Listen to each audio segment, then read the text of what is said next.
చూడండి, తాను ఎంతగా త్యాగం చేశాడు, ఎంతగా మోహాన్ని తొలగించుకున్నాడు, ఎంతగా నిస్సంగిగా తయారయ్యాడు అని అంటే అది మాటలకు అర్థమయ్యేది కాదు.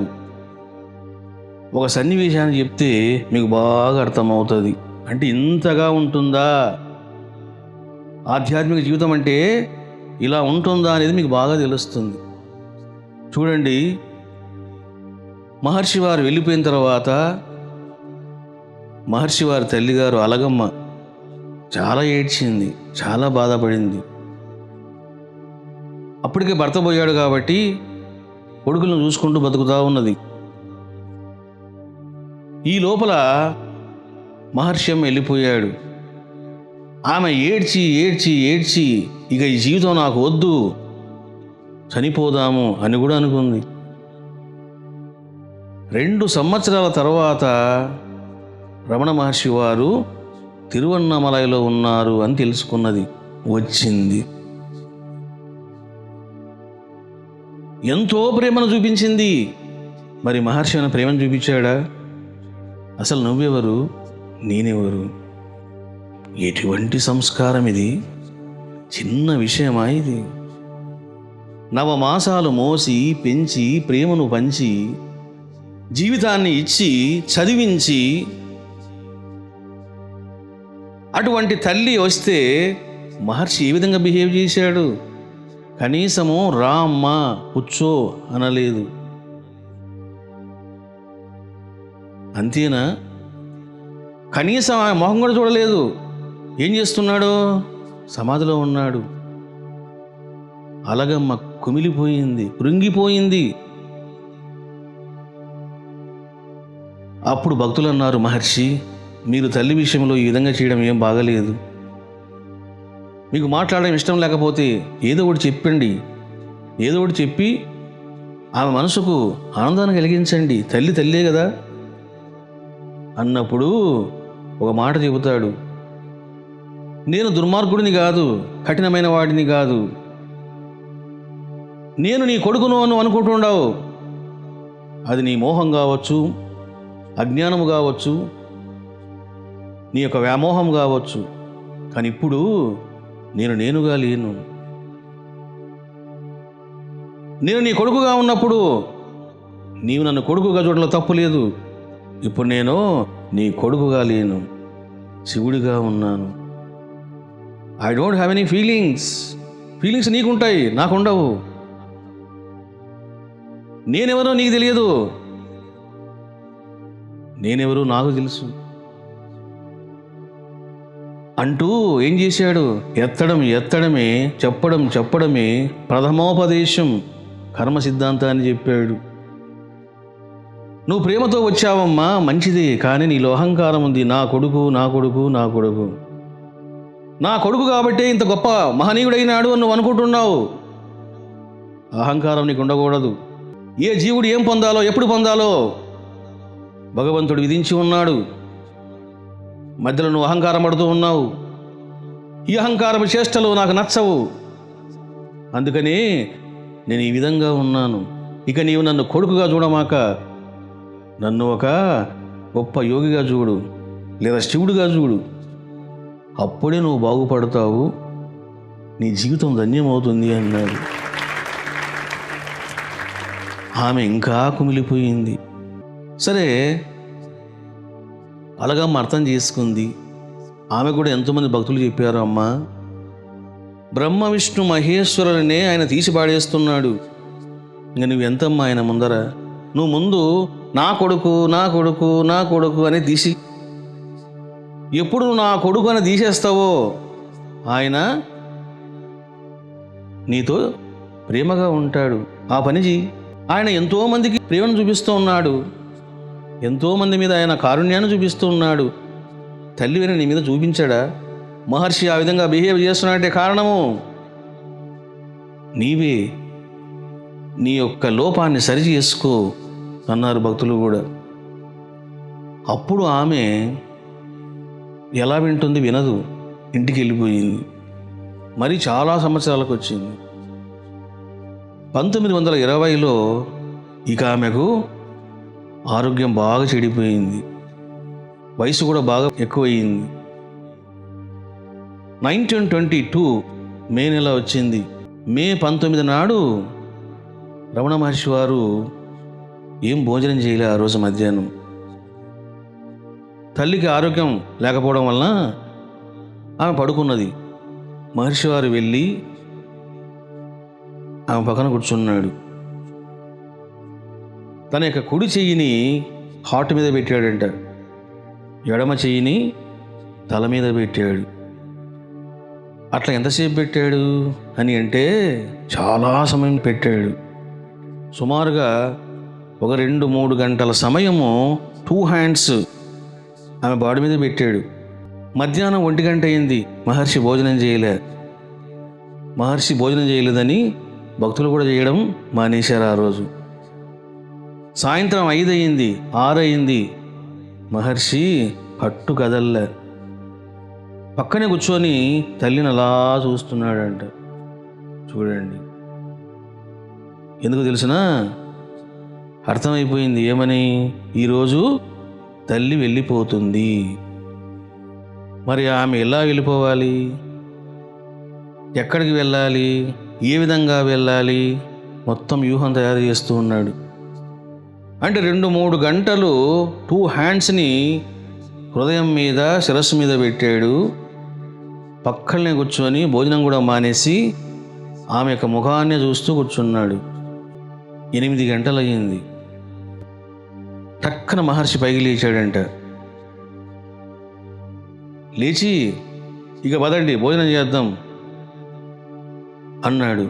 ఏం జరిగింది అక్కడ? ప్రాణం పోయింది. చూడండి, 8 గంటలకు ప్రాణం పోయింది. ఇంకా మైలా లేదు, ఏం లేదు, పదండి భోజనం చేద్దాం అన్నాడు. భక్తులంతా ఆశ్చర్యపోయినారు. ఇంకేం భోజనం చేస్తాం, శవం ముందు పెట్టుకొని ఇటువంటి వార్త చెప్పిన తర్వాత ఏ విధంగా భోజనం చేస్తామండి అని అందరూ అనుకున్నారు. ఇక మనం భోజనం చేయవచ్చు రండి, ఏ మైలా లేదు. చూసారా, సిద్ధ గురువుల యొక్క కథ వీరు, సాంప్రదాయం వీరు, సామాన్య మానవ జీవితం వీరు. వాస్తవంగా చూడండి, మైల రాగానే నీళ్ళు కూడా తాగరు, ఎవరింటికి వెళ్ళరు. ఒకవేళ ఎవరైనా ఆ ఇంటికి వస్తే వెంటనే సాగనంపుతారు, మీరు వెళ్ళిపోండి మైల వచ్చింది అని చెప్పేసి. ఇక్కడ మహర్షి అంటున్నాడు, పదండి భోజనం చేద్దాం. ఇంకా ఏ మైలా లేదు అన్నాడు. ఎందుకు ఆ మాట మాట్లాడుతూ ఉన్నాడు? చెయ్యవలసింది అక్కడ చేసాడు. అది వాస్తవంగా ఒక మనిషి చనిపోవడము శుభమా అశుభమా అంటే అశుభమే, కానీ అక్కడ అది అశుభ కార్యం కాదు. ఎందుకు? ఏదో చేశాడు అక్కడ, అనుగ్రహం ప్రసాదించాడు తల్లికి. చూశారా, మరి ఏం చేశాడు అన్నది మహర్షి స్వయంగా చెప్పాడు. మనం ఏదో ఊహించి చెప్పడం కాదు, పిట్టకథల్లాగా. ఏదైనా వాళ్ళు చెప్తే చెప్పాలంతే, లేదా ఊరుకోవాలి. మరి ఏమి జరిగింది అన్నది మహర్షి చెప్పాడు. ఆ చెప్పే ముందర అసలు మహర్షి యొక్క చేష్టలు, మాటలు, ఆంతర్యము ఎలా ఉంటాయో మీకు బాగా అర్థమవుతాయి. తల్లి చనిపోయింది, ఇప్పుడు ఏం చేయాలి? ఈమెను పూడ్చాలా లేక కాల్చాలా అనే ప్రశ్న కలిగింది. వెళ్ళి శిష్యులు అడిగారు, మహర్షి ఏం చేయమంటారు? దహనం చేయమంటారా లేకపోతే భూసమాధి చేయమంటారా అని అడిగారు. అప్పుడు చూడండి, మహర్షి యొక్క మాటలు వింటే మీకు బాధ కలుగుతుంది, ఏమిటిది అనే ఆలోచన కూడా వస్తుంది. మహర్షి అంటూ ఉన్నారు, దీన్ని ఏ సందడి చేయకుండగా చీకట్లో తీసుకొని పోయి ఎవరికి తెలియకుండగా ఎవరిది కాని నేల చూసి కుంట తీసి అందులో పారేసి పూడ్చి తెల్లవారక ముందే వచ్చేయండి అన్నాడు. చూసారా, ఏం చేయమంటారు? దహనమా లేక ఏం చేయమంటారు అన్నప్పుడు ఏమంటున్నాడు? దీన్ని తీసుకెళ్ళండి అంటున్నాడు. చూసారా, ఎందుకు ఆ మాట మాట్లాడుతున్నాడు? జీవుడు ఉన్నంత వరకే ఈ దేహానికి విలువ. ఎప్పుడైతే తల్లి అన్నటువంటి జీవము, అలగమ్మ అన్నటి జీవము బయటికి వెళ్ళిపోయిందో, ఇంకా తల్లి ఎక్కడుంది ఇప్పుడు? There is no mother. అక్కడ డెడ్ బాడీ ఉంది. చూసారా? చాలామంది అనుకుంటారు, ఏంటి మహర్షి ఇలా మాట్లాడుతున్నారు, తల్లి దేహాన్ని దీన్ని అని సంబోధన చేస్తున్నాడు ఏంటి, ఇక్కడికి అహంకారమా లేకపోతే ఏమిటి అనుకుంటారు. అహంకారం కాదది, సుజ్ఞానం.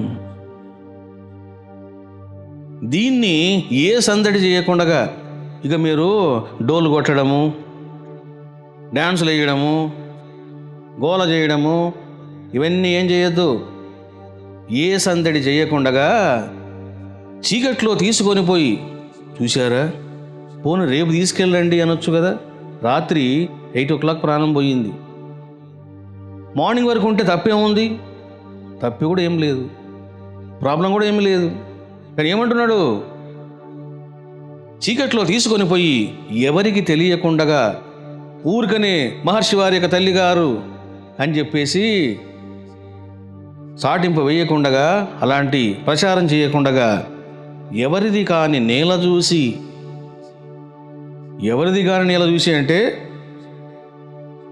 గవర్నమెంట్ ల్యాండ్స్ చాలా ఉంటాయి, గుట్టలు, కొండలు, అదంతా కూడా కొండ ప్రాంతం కాబట్టి ఎవరిది కాని నేల చూసి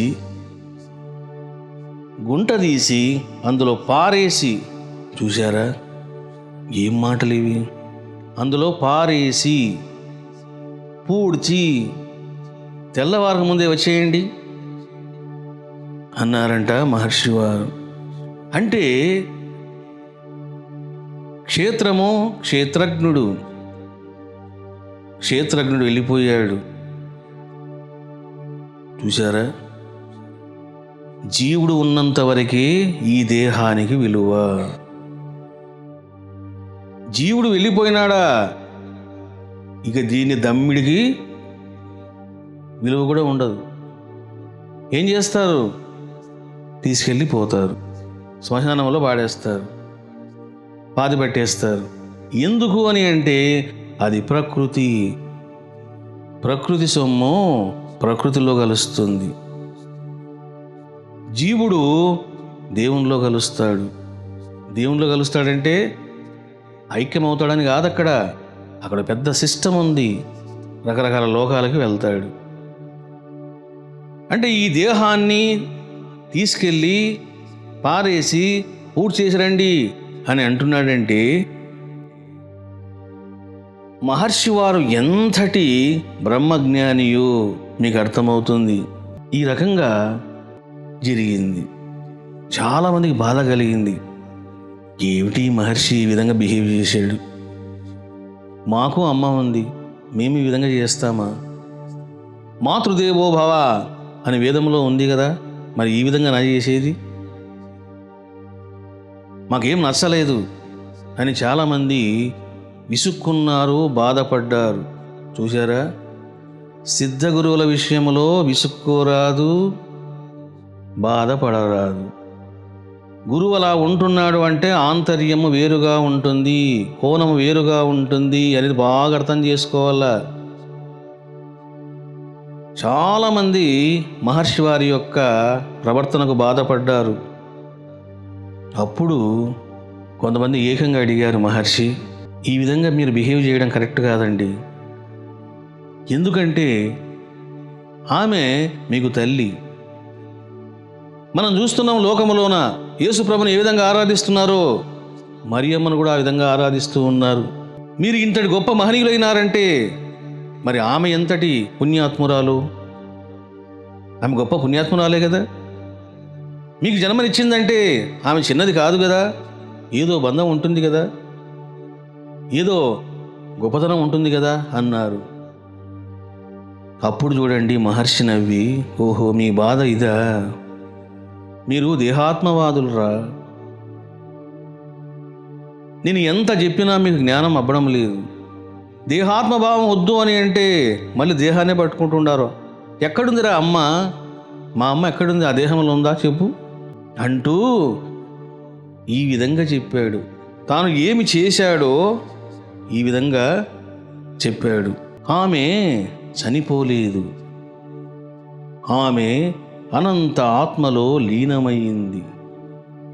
ఆమె ఆత్మ అనేక అనుభవాల్లోంచి, యాతనలో నుంచి నడిచి చివరికి విశ్వాత్మలో లీనమైంది. సచ్చింది దేహమే. ఏమంటున్నాడు? మా అమ్మ చనిపోయింది అని మీరు అంటున్నారు. మా అమ్మ ఎక్కడ చనిపోయింది? మా అమ్మ విశ్వాత్మలో ఐక్యమైంది. చూశారా? 2 గంటలు చెయ్యి పెట్టాడు. నేను మీకు చెప్పాను, చెయ్యి పెట్టాడు అంటే కథం కేలు. ఏదో చేశాడు అక్కడ. ఇంకేం చేశాడు? శక్తిపాతం చేశాడు.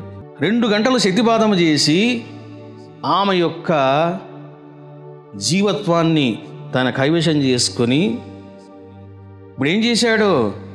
ఆమెను సమాధిలోకి పంపించాడు. ఇక్కడ సీక్రెట్ ఏంటంటే, పండితులు, విద్వాంసులు ఆమె యొక్క జీవాత్మను తీసుకొని మహర్షి వారు ఊర్ధ్వలోకాలకు వెళ్ళి అక్కడ అప్పగించి వచ్చినాడు అంటారు. ఇది కాదు జ్ఞానం. ఎప్పుడైతే మహర్షి 2 చేతులు పెట్టాడో, శక్తిపాతం చేశాడో, ఏం జరిగింది?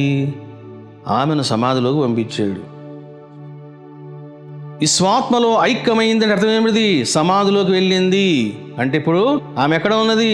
నిర్వికల్ప సమాధిలో ఉన్నది. మళ్ళీ మనసు బయటకు రాకుండా ఏం చేశాడు? అక్కడిని కట్టిపాడేశాడు. చూశారా? మనసును బయటకు రాకుండా ఆ సమాధి యొక్క నిష్టలో ఆమె నిలిపేసి ప్రాణం యొక్క లింక్ తీసేసాడంతే. వాస్తవంగా ప్రాణం ఏమవ్వాలి? బయటికి రావాలి. కానీ మహర్షి ఏం చేశాడు? ప్రాణాన్ని బయటకు రానివ్వలేదు, సమాధిలోకి పంపించాడు. సమాధిలోకి పంపించి దేహాన్ని సపరేట్ చేశాడు. ఇది ఎవరికి అర్థమవుతుంది? అందుకే మహర్షి అంటున్నారు, మా అమ్మ చనిపోలేదు, ఆమె అనంత ఆత్మలో లీనమైంది, సమాధిలోకి వెళ్ళిపోయింది. మరి ఆ పని ఎవడు చేశాడు? నేనే చేశాను. చూశారా? జన్మనిచ్చిన తల్లికి మళ్ళీ జన్మ లేకుండా చేశాడు. ఎందుకు? ఇప్పుడు ఆమె సమాధిలోకి వెళ్ళిపోయింది. ఇంకా మళ్ళీ భూలోకానికి వస్తుందో రాదో డౌటే. ఎందుకంటే ఎటువంటి అనుగ్రహాన్ని ఇచ్చాడో, ఏం సంకల్పం చేశాడో అది మహర్షికే తెలుసు. ఆమె ఆత్మ అనేక అనుభవాలలో నుంచి, ఆమె యొక్క జీవాత్మ ఎన్నో అనుభవాలతో పెనవేసుకొని ఉన్నది. అవన్నీ తెగ నరికాను. యాతనలో నుంచి ఎన్నెన్నో యాతనలు పెట్టుకుంది, అవన్నీ తీసి పాడేశాను.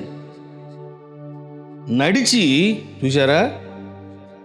ఆమెకున్నటువంటి సంస్కారాలను, అనుభవాలను, యాతనలను, సంగత్వాన్ని మొత్తం లేపేశాను, క్లీన్ చేశాను, ప్రక్షాళన చేశాను.